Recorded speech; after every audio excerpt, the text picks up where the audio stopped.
একটা হরিণ সিংহরে খামড়াই লাইছে। রাগে খুবে পুরা জঙ্গলে অস্থিরতা সৃষ্টি হয়ে গেছে। সিংহ বিচার দিল বুদ্ধিমান শিয়ালর কাছে, কত বড় সাহস, হরিণ আমারে খামড়াই লাইছে, এখন তুমি বিচার করবা।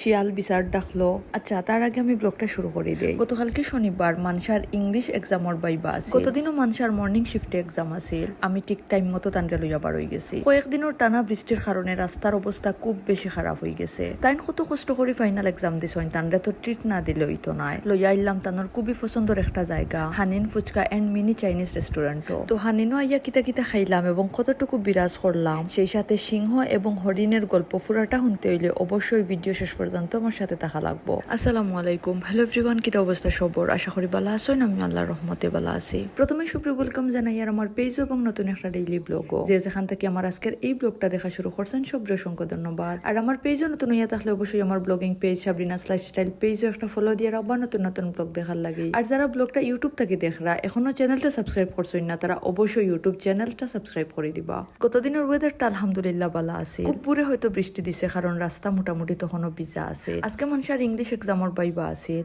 এক্সাম শেষ করিয়া তান্ডে লই যাইলাম তানোর পছন্দর হানিনো। ইনুয়াইয়া তাইন তানোর পছন্দ মতো খাবার অর্ডার দিলাইছন এবং খাবারও সার্ভ করা হয়ে গেছে, তাইন খাওয়াও শুরু করে দিছন। এবার আমি আমার গল্পটা শেষ করি। শিয়াল বিচার ডাকলো এবং রাজামশাইরে জিকাইলো, হরিণ আপনারে কিলা খামড়াইলো। সিংহ হইল, আমি যখন হরিণরে শিকার করছি, যখন তারে বক্ষণ করাত লাগছি, তখন সে আমারে খামড়াইছে।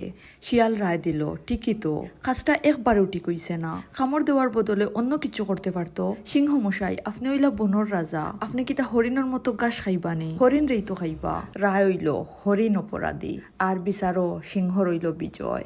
এই রায় শুনিয়া বনর কিছু পশু পাখি তালি দিল আর কিছু মনে মনে গালি দিল। সিংহর একদিন বয়স হইল, তার হাতও আগের মতো জোর নাই, থাবা দিয়া আর কোনো হরিণও ধরতে পারে না। না খাইতে পাইয়া সিংহ যখন মারা গেল, সিংহের শেষকৃত্য অনুষ্ঠানে বনের সব পশুরা হইল বিচার ঠিক হয়েছিল সেদিন, কিন্তু আজকে সময় রায় দিয়া দিলাইল। গল্পটা শেষ, কিন্তু এই গল্পটা শুনিয়া আমরা কিতা বুঝলাম?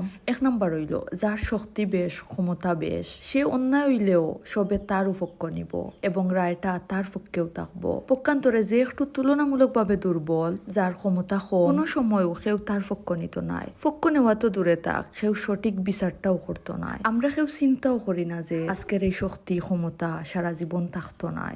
আর একটা জিনিস বুঝলাম, আমরা কোনো সময়ও আমরা নিজের দোষ স্বীকার করি না, আমরার দোষ আমরার চকুত পড়ে না। আমি অন্যায় করি আর আমার অন্যায়ের প্রতিবাদ করলে উল্টা সে দোষী। সিংহ হরিণরে নিজের খাবার বানাই লিছন, একটা অপরাধ নাই। নিজের আত্মরক্ষার লাগে হরিণ সিংহরে খামড় মারিয়া অপরাধী। আমরা কোনো সময়ও কোনো অপরাধর একবারে ঘুরায় যাই না। বেতা পাইলে উফত হইব,